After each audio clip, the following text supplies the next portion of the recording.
What's up, guys? This is DJ Matt, and welcome to Sports Chat with DJ Matt. As always, DJ Echo is here. Hello. Yep. So we got a lot to get to, but first, an announcement. There will be no show next week because we're doing a horse challenge. Because I suck at So, pick. so picks are over. We finished our picks. We're not doing them for the playoffs because we just don't want to. And so we tied with our picks. We both had 8 wins. So the horse competition is a tiebreaker, which is weird. We're doing a basketball challenge to settle a football picking thing. But hey, that's the type of world we live in. So That's that's what we right. do. So that will be the video next week. That's going to replace the show for next week. We'll be back the following week, I guess.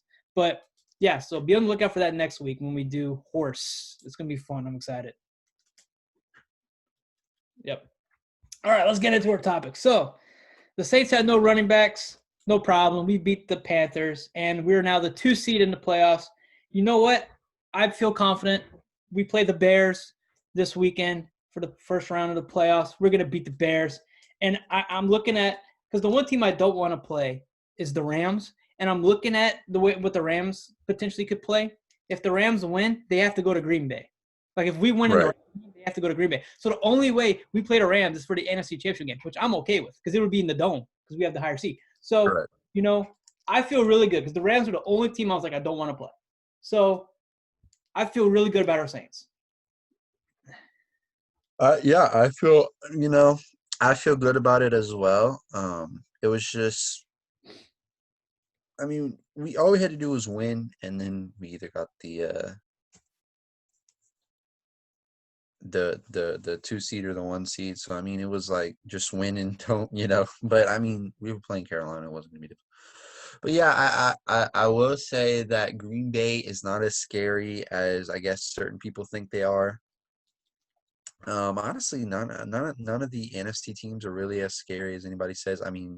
Obviously, you're just saying the Rams because because Yeah, of I still have PTSD from PTSD. the But whole. but honestly, other than that, I really see no reason as to why the Saints should be scared of like any team because this is the thing.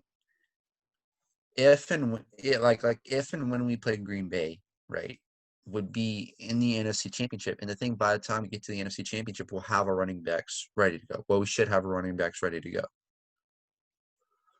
Which means that if we were playing in Green Bay, that bodes better if it would snow, is to have the better running game. And I think we have the better running game. So This is the dream scenario. This is my dream scenario because my dream scenario is for okay.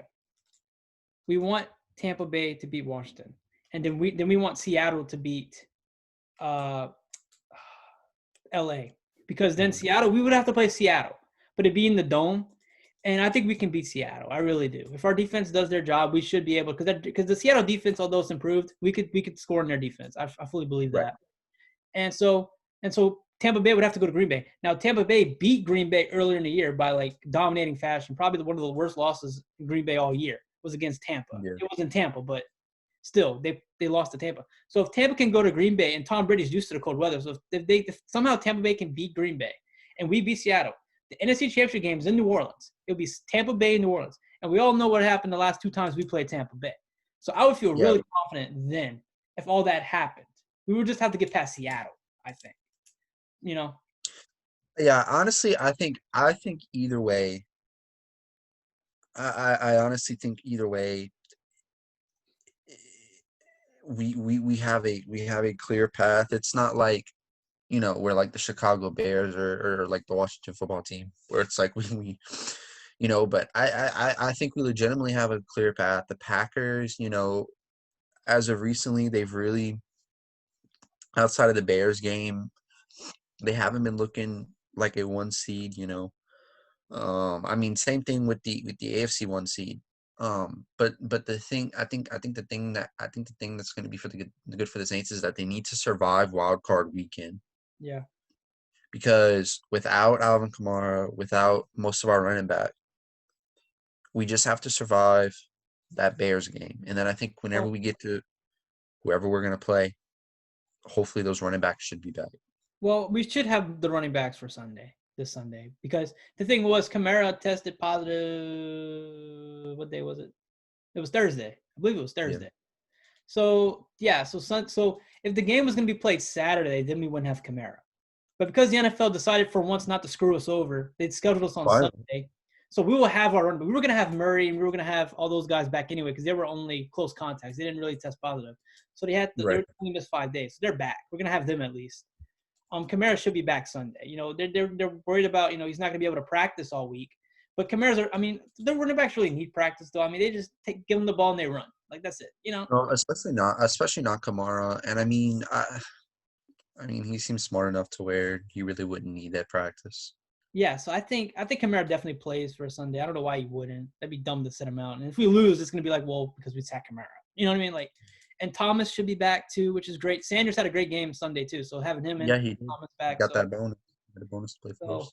I'm excited about that. Other note, the Saints will be on CBS Sunday, but they're also gonna be on Nickelodeon. Yeah. Saw that? Oh man, I'm so intrigued to see how that goes. They like better add slime for some stuff. I know the NFL is not like the NBA tour. Like the NBA, you can kind of hear what the players are saying like all the time, even with the Yeah. crowd noise. You can sometimes hear what they say. I feel like with the NFL though, like you gotta mute the field because like if you're a kid watching Nickelodeon, right, and someone they cuss and stuff like on the But even so, like the only time that I ever hear like football players talking is whenever quarterbacks do hard counts, and that's it. yeah. Other than that, very rarely hear it. Well, whenever the ref's about to make like whenever they throw a flag and they're making the call, like there's a player next to him saying, "Oh, that's BS" or whatever. Like, "Oh, that's." Yeah, Although they don't use BS, they'll use the actual full word. So the that's actual word. That's right. But it's gonna be interesting to see on children television, grown men cussing at refs. Should be fun. yeah, And if there's a fight that breaks out, what is Nickelodeon gonna do then? Because if there's a fight, I mean, because remember last time the Bears played the Saints, that dude punched CJ. Remember that? And CJ posted on Twitter or something like, "Oh, he's coming to the dome now." So like he's ready for round 2. So if that's to happen, I mean, what is children television gonna do then? Cut away? Like, I mean, this is weird. I don't know. all right, and this is third down, 39. Oh, and he does it. Oh, look at the stands! Wow, look at the stands. Like, Here's a question too. oh, Like the analysts I think they got a children analyst in there too with the actual other broadcaster. But like, are they going to actually break down like, okay, he ran this route? Like, are kids interested in what routes the receivers are really running? Like, do you think they'll be able to go all in depth like they normally do on a broadcast? Like, how different is it going to be? look, let's be honest. How many broadcasters actually go into depth like that? Tony Romo's like, okay, so you see here, he's going to run this route here. Oh my God, see how he uses his eyes That's literally the only. Totoro is literally the only person who does that kind of stuff. Everyone else is just. I mean, Aikman tries, but he fails because he's Yeah, Aikman. okay, all right, but this is Troy Aikman we're talking about. We're not talking. Yeah, I'm just interested to see that with how that's gonna look. I mean, I don't know. Tony Romo is like giving play-by-play, and then here's the kid. That looked really cool. Yeah, They should do that again. yeah, I don't know. It's gonna be interesting. Let's move on. So the Browns finally made it to the playoffs after over 10 years or more, whatever many years it's been. They finally make it to the playoff. I'm so happy. They beat the Steelers, although they had Rudolph in there, not Roethlisberger. But now they got to play them again this weekend. The Yeah. problem is Kevin Stefanski tested positive, so he can't coach this weekend for the playoffs. So now the Browns are probably going to lose, but at least they made it to the playoffs. So that's all. Yeah, I mean, I don't know. Is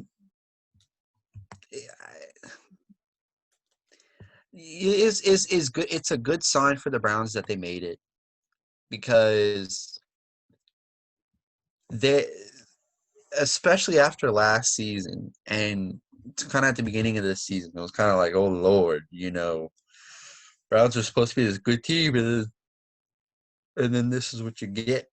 But them making the playoffs, I think is just a good sign of the turnaround. I think it really helps Baker Mayfield because a lot of people were on his back, but I think it helps him because I think he really led the team towards the end of the season. I don't know what they're gonna do with OBJ, but Yeah, I don't know either. I think that this will be a better game than people think it'll be. I do agree that I think the Steelers will like eke it out and then get destroyed next week. But Yeah, it's gonna be. I think it's gonna be close. I'm so happy for Baker because I've been on the Baker bandwagon since he got drafted. Like I love right, I love Baker's attitude. Like because other quarterbacks, I'm not gonna like a Drew Brees, right? Drew Brees is not gonna go out there and be kind of boastful. He's not gonna talk a lot of trash. You know what I mean? He's gonna be a humble guy. And I'm not saying Baker's not humble, but I'm just saying that like he has swag.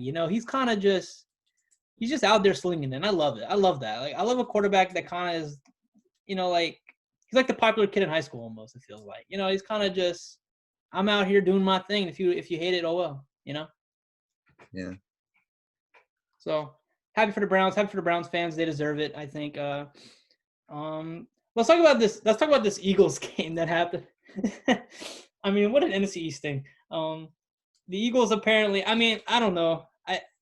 Everyone's like talking about it. When it happened, I was like, that's kind of odd. But so what happened is they benched Jalen Hurts in the fourth quarter, and they put in Nate Sudfeld, and Eagles lost the game, which made the Giants miss the playoffs. So I don't know. Did they take that game or not? I don't know. I don't know if I care. Look, this is the thing. This is the thing. It's not like the Eagles had anything on the line for them per se in this game, other than a draft pick. The Giants fans who are complaining about the Eagles doing that, newsflash, if you wouldn't have won only 6 games, maybe you wouldn't have to rely on the Eagles to beat the Washington football team to get into the playoffs. It's that simple. Now, we all know as fans that teams will tank. It's very obvious. I mean, you're looking forward to the future. You see a guy and you know that you're not going to get him unless you have a top 5 draft pick. So what do? You don't purposely lose every single game. But I mean, if the situation arises, lose those games. But I mean, for it to be now, I will agree in the fact that it was so blatant that it wasn't like they were down 35-0 and they're like, let's just sit Jalen Hurts. Said he doesn't get hurt, said he doesn't get injured for some reason. It was like 17-14 or something like that whenever they benched him. I truly think that there was no reason to bench Jalen Hurts. You still could have lost with Jalen Hurts in there. You still could have won. Whatever happened, but for the it seems like the people who are complaining about this are you're either like old heads or Giants fans. And the bottom line to the Giants fans is you won 6 games. I'm sorry, but a team that won 6 games should not be in the playoffs. Plain and simple. I don't want to hear any excuses.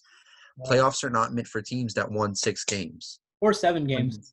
or 7 games. But I mean, look, the way that the playoffs are now, they seem like they have to put a division winner in there, which I really don't. I really think it should just go by record.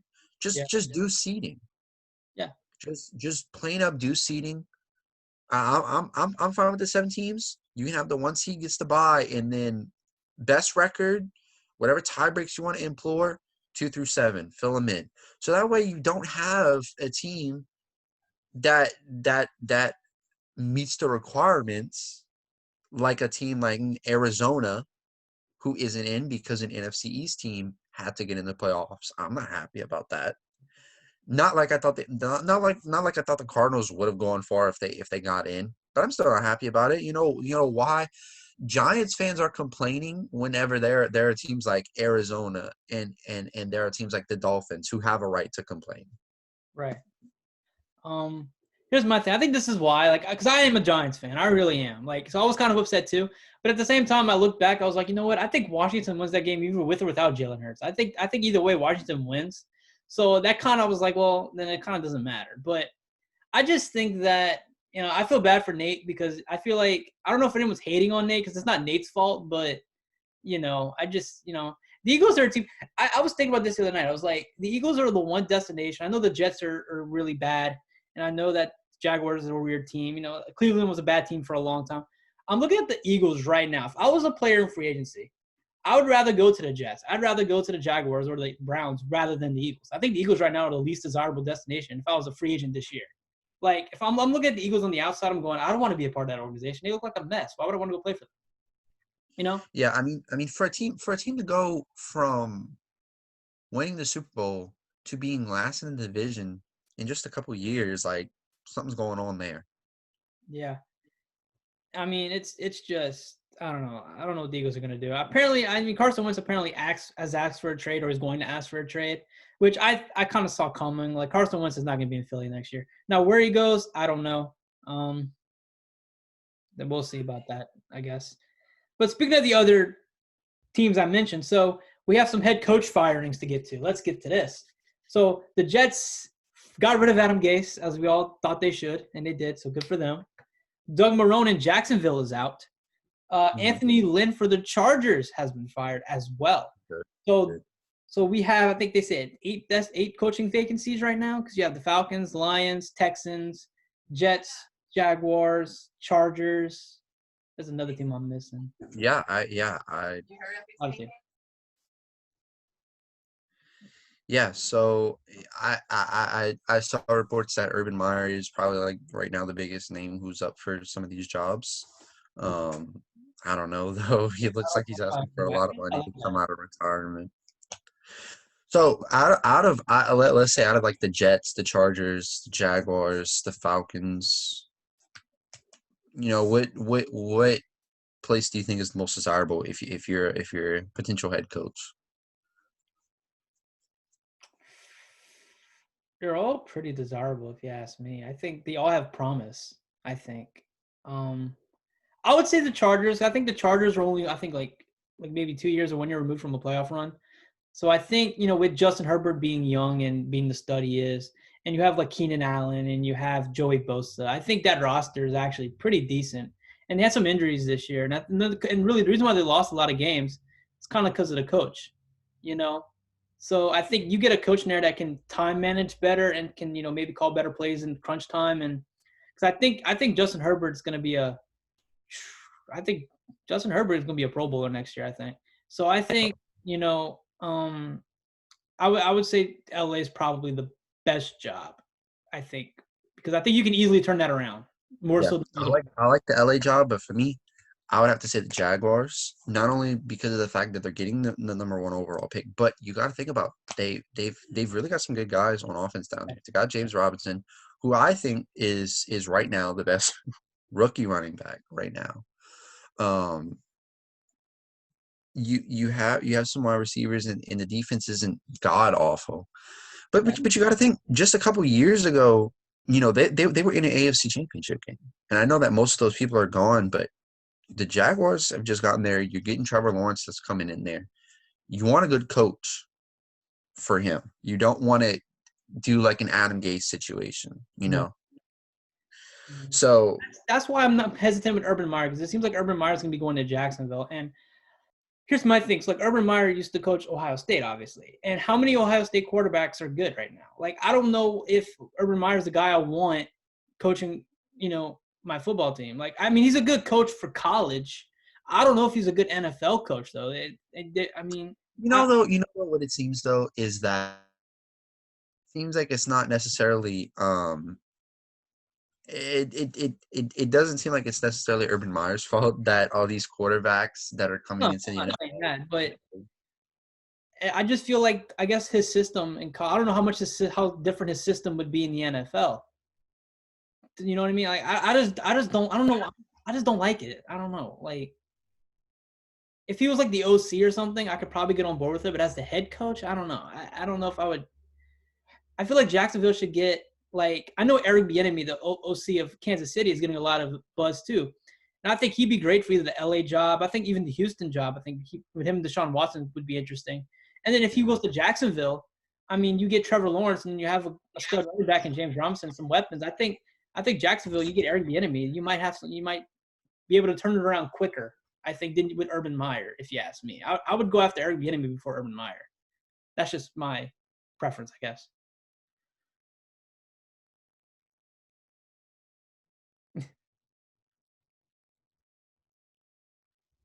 Yeah. So we don't have picks this week, so we'll move on to basketball. We got basketball stuff. Um, So the Nets are okay. Imagine this: the Knicks have a better record than the Nets. Whoa, that's wild. Don't get too excited about the Knicks, though, because we all know what's going to happen there. But KD for the Nets is out for 4 games due to quarantine. I think he was close contact with somebody that had COVID, so he's out for 4 games. The Nets are struggling a little bit. They lost Spencer Dinwiddie to a partially torn ACL. So the Nets are kind of in a weird spot right now. They're not too hot, but they're going to get it together. They're going to fix it, I believe. I wouldn't worry about the Nets. The Knicks are just having a good start, but they're going to finish badly. I just know it because they're the Knicks. You're muted. I think you're muted.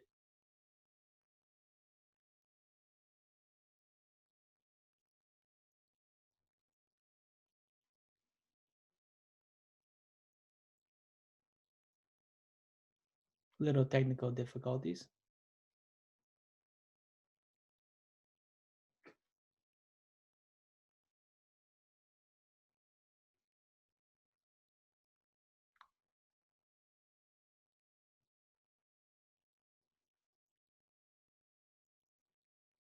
Yeah, you're still muted. I'll just keep talking. um, I don't know what to tell you. I don't know what to tell you. Little technical difficulties. It happens. Um, well, the Pelicans. Let's get to the Pelicans. Then the Pelicans are 4-3. They just lost a heartbreaker to the Pacers. But the Pelicans, I mean, look, this is one of their best starts in a while. This is the first time they're over 500 after the new year. So this is huge for the Pelicans. They're right now they're the 5 seed in the West. They should have beaten the Pacers, but things happened and they lost that game. Which it could come back to haunt them, but I think it's still too early to really say what's going to go on. So I'm really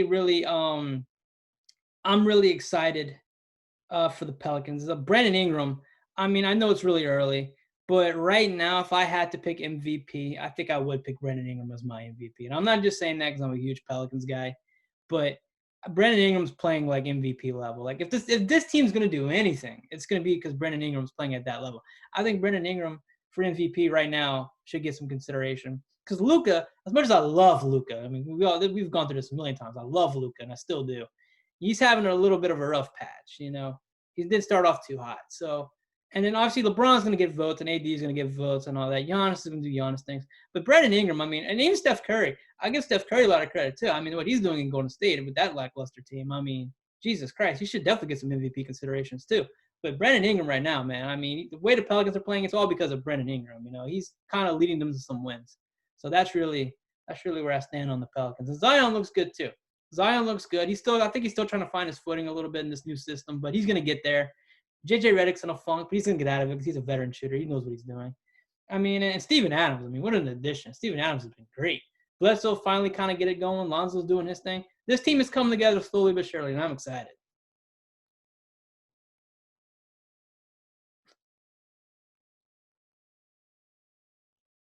Did we fix the audio yet? No. you want to maybe just like leave the meeting and come back in maybe? Yeah, we're experiencing some technical difficulties on his end. I don't know what's really going on. Hold on real quick. I'm gonna send this to him again to see if he needs it again. I'll send it to him to make sure he gets it. Anyway, so yeah, the Pelicans are looking really good. They got a game tonight, I believe. I don't remember who they're playing, but whoever they're playing, I mean, I think they're gonna win. That's right. They play the Hornets Friday night. That's the game. The Hornets, Lonzo versus LaMelo Ball. That's gonna be an interesting game. First time the brothers will play against each other. I think the Charlotte looks pretty good, actually. But I think the Pelicans will definitely beat Charlotte. I mean, we're playing Oklahoma City tonight. We're playing Oklahoma City, and we beat Oklahoma City earlier, a couple days ago, and we beat them. We beat them by almost 40 points, I think. So yeah, we can beat OKC. So we should have another 2-game win streak. We should. So the Pelicans, like I said, it's a work in progress. But we're gonna be great. We're gonna be good. I'm excited about it. So there's that. Like I said, Steph Curry. I mean, I want to get back on that. Steph Curry is balling right now. That team, is obviously is not the same without Clay. But Steph is carrying this team. I mean, there's some the Steph Curry hate is really bad. I think it's the Steph Curry hate needs to stop first of all because Steph Curry, like I saw this argument the other day, like he changed basketball, and it's true. Steph Curry is one of the best shooters to ever live, and he's going to be a first ballot Hall of Famer. And you need to stop hating on Steph, man. You may hate the Warriors, but don't hate Steph. Steph's doing his thing, and they're winning now because of him. Yeah, and we need to stop talking trash about Steph because all it's going to do is make him want to score 60 points every night. So we need to not do that is the bottom line. You talk trash about Steph, he's like, I bet, drop 60. It's like, awesome. Thanks, guys. Thanks for setting this menace upon the NBA again. Yeah. Let's backtrack a little bit. Okay, I know it went on a spiel about the Pelicans there, but like I don't know if you heard any of that, but like what do you think about the Pelicans? Pelicans, they're gonna win every single game from here on out. They're not gonna lose any games.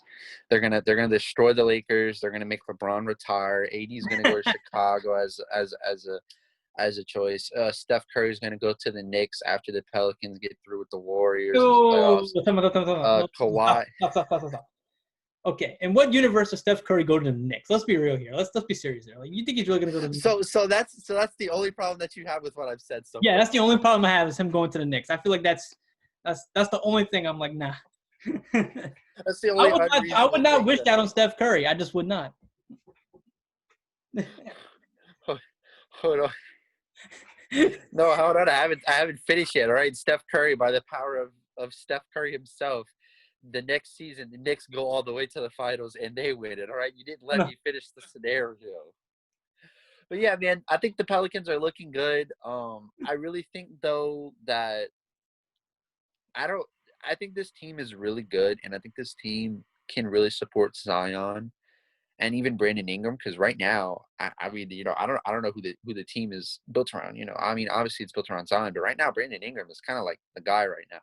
Yeah. But the thing is that I don't know how long this team is going to stay built around Zion Williamson. So as much as we're saying this is a young team, and as much as we're saying we've got plenty of years, for this team that looks really good, you have Steven Adams, who's the brick wall himself.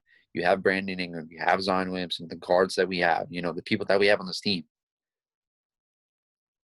I would say that I don't think that we could do it while LeBron is in LA. No. But I see a championship in the next 5 years for the Pelicans. I mean, like you heard my take on Brandon Ingram being an MVP, right?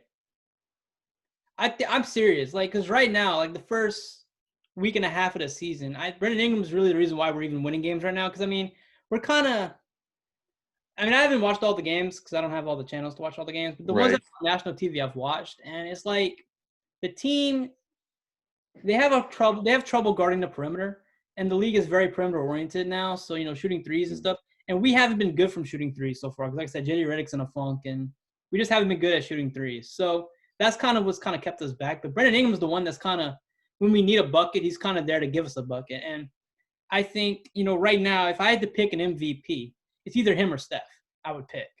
Because, I mean, he's the reason why right now that the Pelicans are even, I think, above 500, to be honest. Yeah, but I mean, really good, so. Yeah, I mean, and of course, we're just talking preliminary. I mean, there's no way that Brandon Ingram wins MVP. I mean, they're gonna give it to LeBron again, probably, or Giannis. That's who's gonna give it. Or they'll give it to Luka, and then somebody who's on this show will be happy. Yeah.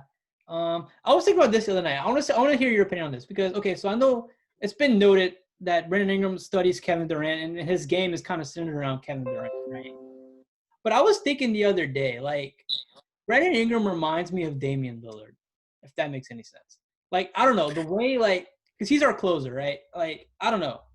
Brandon Ingram has from what we've seen so far this year, is his confidence level is like as high as it will ever be. I think like it's really high, his confidence level, which is good for us. Yeah. And he's not afraid to shoot those threes. He's not afraid to, in the final moments of a game, hit the buzzer beater, right? Kind of like Damian Lillard. Whereas you remember when he shot that three over Paul George and waved the whole Thunder team goodbye.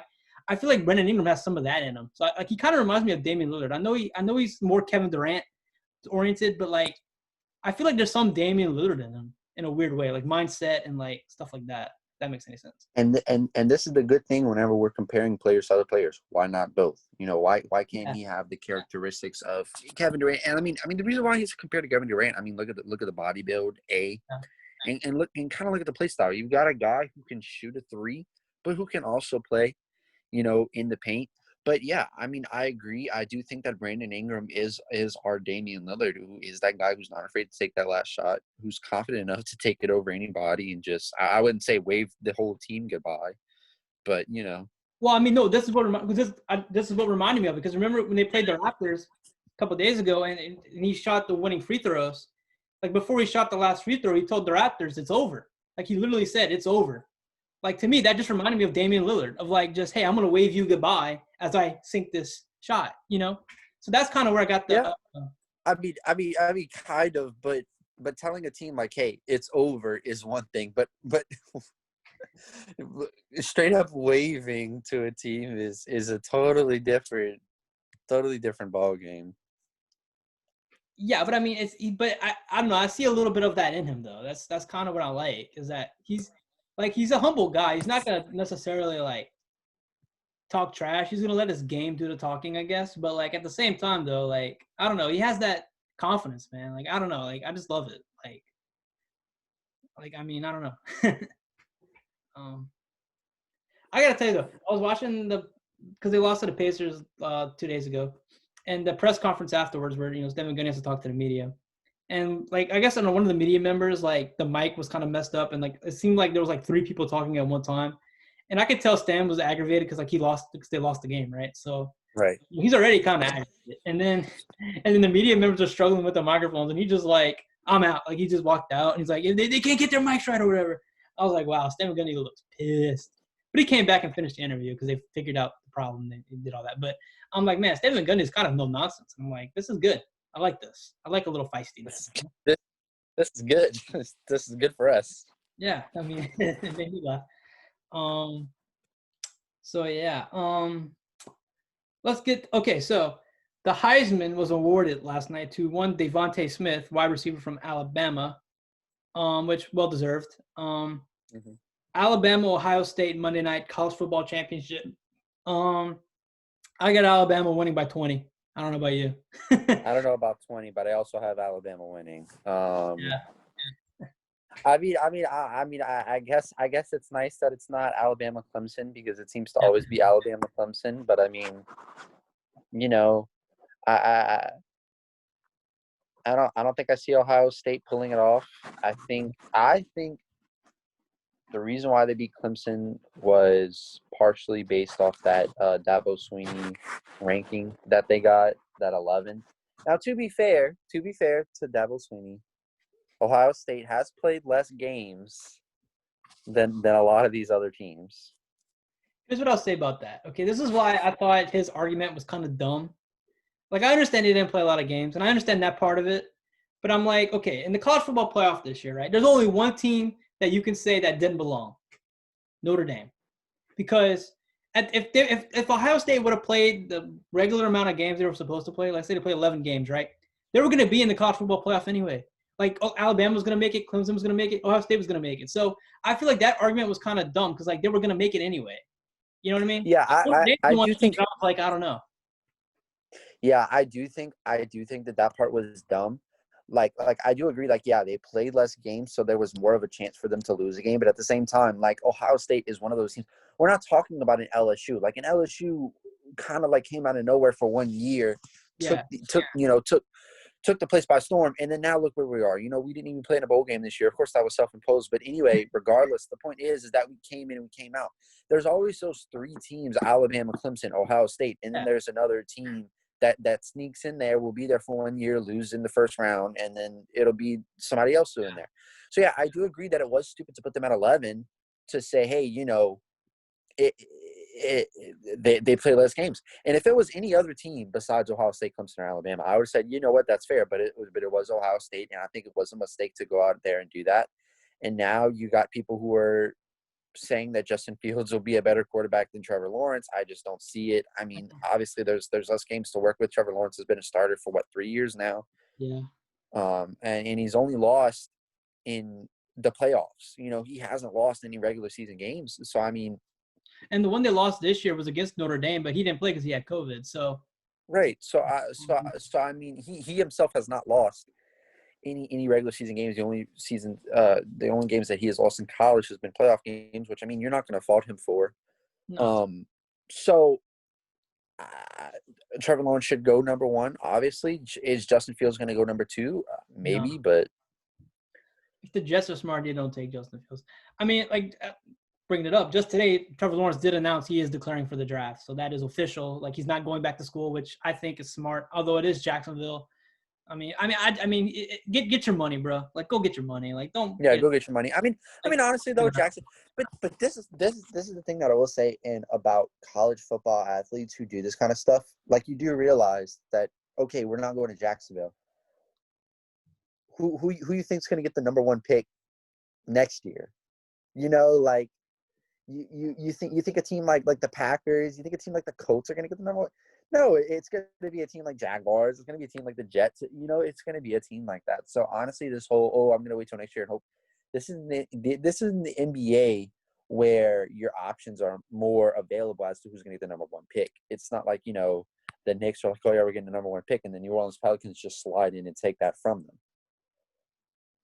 So yeah, you just go get your money, bro. Just go get your money until the NCAA starts letting college players make money off their name. Go get your money, bro. Yeah, I think I was thinking about this. I don't know if we had this conversation before. I feel like we had, but like I feel like if the NFL because really the reason why the Eagles kind of tanked the last game, you can make an argument for, was to kind of improve their draft status because they went from the 9th pick to the 6th pick, so they did improve their draft status. I think you fix that by doing like what the NBA does, a draft lottery. I would be interested to see an NFL draft lottery. Okay, we all knew that Trevor Lawrence was going number 1 if it was Jacksonville or New York, right? Right. What if a team like, let's say the Dolphins, right? The Dolphins this year, right? Because of the trade with the Texans, they had the 4th pick in this year's draft. So let's say the Dolphins, in place of the Texans, win the draft lottery, but they have Tua. They're not going to draft Trevor Lawrence. So who's the number 1 pick then? I think it adds more intrigue to the draft for the NFL, because it's kind of like, okay, we know Trevor Lawrence is going to one. We know Justin Fields is going to go in the top. Like it's kind of, the draft's already kind of played out. You know what I mean? It's kind of like, it kind of takes away the essence.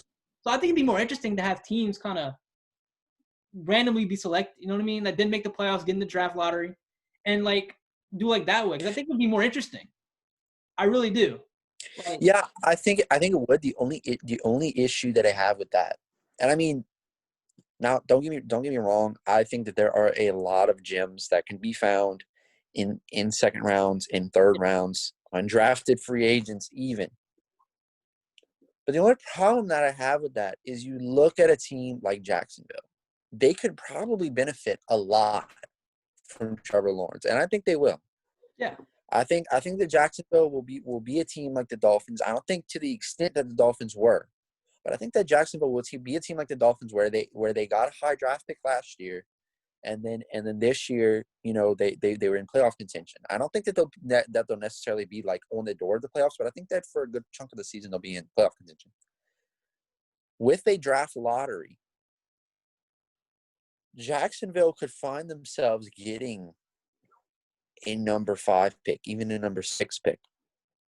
And by that time, that there's a good chance that somebody takes Trevor Lawrence, somebody takes Justin Fields, somebody trades up to take Trevor Lawrence, and maybe Jacksonville just isn't willing to part with too much to trade up in the draft. So, but I think overall, that's such a small scale detail. I really do think that a lottery is much better because you do discourage teams from tanking, because the only thing you're getting by tanking is getting a better shot to get that number 1 pick, but you're not guaranteed a pick. Yeah, because I think it'd just be more intriguing. Because okay, let's say Atlanta, for instance. Let's say Atlanta in the draft already gets number one. Well, they can get Trevor Lawrence now, and we would not have thought that, before. And then you would have Jets taking whoever else. I think it'd be more interesting because we wouldn't know necessarily who would be number one because every team's need is different. It's not like the NBA where one player makes all the difference. It doesn't matter what position they are. In the NFL, it matters what position you are. So if a team like Miami gets the number one pick, you're not going to draft a quarterback you just got Tua. So it'd be interesting to see who they pick with number one. Maybe Devontae Smith goes number one. Wide receiver, number one, Devontae Smith. You know what I mean? It would be more interesting. It wouldn't be already written out. You know what I mean? That's all I'm saying. For the fans, it would be interesting, but I know that there would be a lot of teams because they're like, oh well, our guy that's going to change the franchise.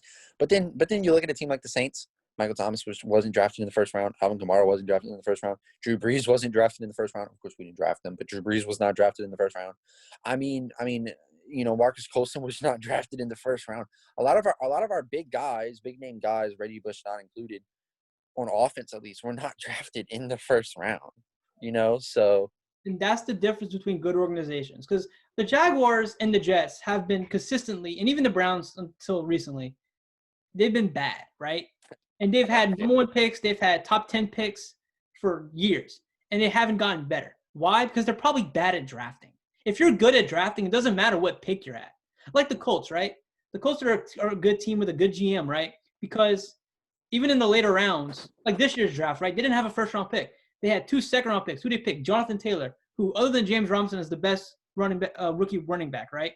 You have Michael Pittman, who dealt with injuries, but he's come along. You know what I mean? They've picked the player. If you're good at drafting, it doesn't matter what round you draft in. If you can identify talent that can fit your team, then you'll be good. It doesn't matter what round you pick somebody because it's not a guarantee you're a first-round pick that you're going to be good. It's just about who, it's a, I don't know, you just have to be good at drafting. Some teams are not. And I mean, honestly, I feel like now they're starting to be more better later round picks guys than first round picks guys, because I feel like a lot of first round pick guys kind of get not like this entitlement, but just I was a first round pick, and third round pick, fourth round pick, fifth round pick guys feel like they have something that they need to prove, But I mean, listen, let's be honest. We all know who won this past year's draft. It was the Oakland Raiders, only because they took Amik Robertson. Any team that took Amik won the draft, but the Raiders took Amik, so they won the draft. Yep. In 5 years, he will be the next Deion Sanders. We're calling it. Yeah. Yeah, I mean, it's like Tom Brady. Perfect example. Drafted in the 6th round, whatever it was, 6th, 7th round. 6th. So, I mean, the GOAT was drafted in the 6th round. You know what I mean? So, and even Aaron Rodgers, right? I know Aaron Rodgers, when he was drafted, he was supposed to go number one, but Alex Smith did. He got late round. The 25th spot. Yeah, so it's just because you're a late round draft pick doesn't mean you're not going to be you might be better than the first round pick. You know what I'm saying? It's not a guarantee. You're Trevor Lawrence is not guaranteed to be a great football player. He could be a bust in the NFL. I don't think he will be, but there's a chance. You know what I mean? So yeah, I mean, there's a chance that any player could conceivably be a bust. There is no guy that you could say guaranteed to not be a bust. I mean, same thing in the NBA. I mean, really, there are some guys he'll probably be good, but I mean, those guys can become busts too. I mean, it's just I really think that whenever it comes to drafting, just find the guy who you think has the best work ethic. And I think that work ethic coming out of the draft should be valued above all else. Of course, talent, production, that's all important. But I think work ethic is the most important. I think that's why you're seeing a lot of Ohio State quarterbacks that are kind of not on teams right now because they didn't have good work ethic. Yeah. And Dwayne Haskins, perfect example, drafted, I think within the top 10 or something. And I think it was 14, 15. Something like that. Yeah. First round pick quarterback, that usually means hey, you're going to be the future of the franchise, or you're going to get a long chance to prove yourself. And then within 2 years, he's out. You know what I mean? It's not a guarantee, You just have to be like the Saints. They just know how to evaluate talent. The Colts know how to evaluate talent. The Patriots, for the longest time until recently, you could say could evaluate talent pretty well, I think those are the teams that have the best success. And that's why the Browns, I think, too, are starting to turn around because they got a new GM in there, and a new coach that knows how to evaluate talent, knows what they want.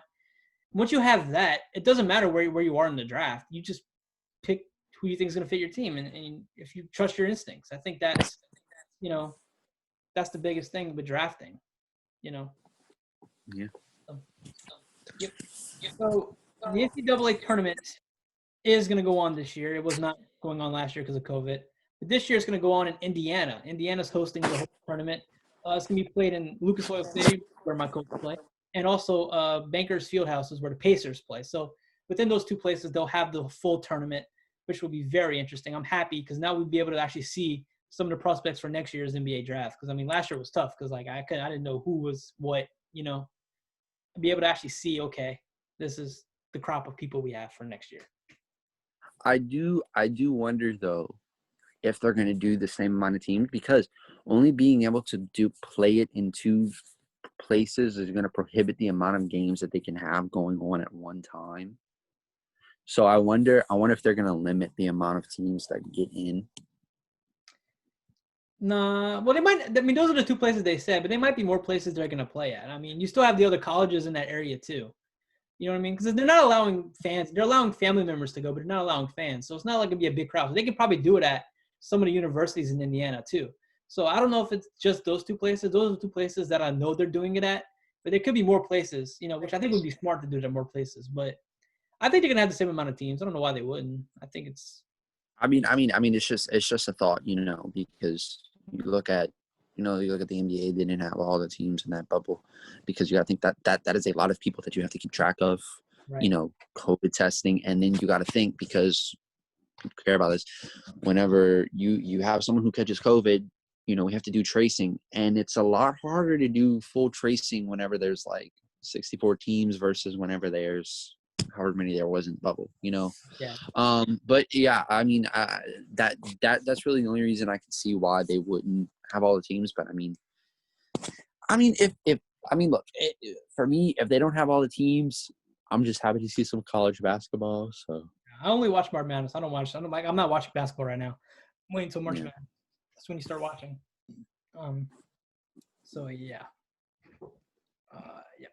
So I think that's going to do it for us today. Like I said, next week we'll have the horse challenge video up.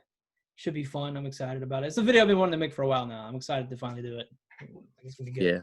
It's going to be really good. I hope. So stay tuned for that next week. Thank you guys so much for watching. Remember to like, subscribe, comment. Follow us on Instagram at Sports Chat with DJ Matt 1. Stay safe, everybody. And go Saints this weekend. And go Colts. Colts are taking the hard way. They're going to beat the Bills. They're going to go to Kansas City, beat the Chiefs. Then they're going to go to Pittsburgh and beat the Steelers. That's what's going to happen. And you believe that? No, I don't. But I'm hoping for it.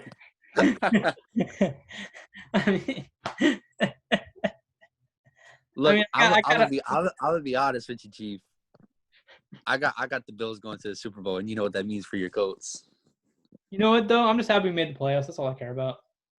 Yeah, too bad y'all didn't win the division. But, it is what it is. It is what it is. Oh, we didn't even talk about that. Oh, my God. I don't know why that slipped my mind. J.J. Watt telling Deshaun Watson, hey, man, we wasted one of your years, man. That's wrong. I mean, is he? He's not wrong, but rough. But you know what's funny?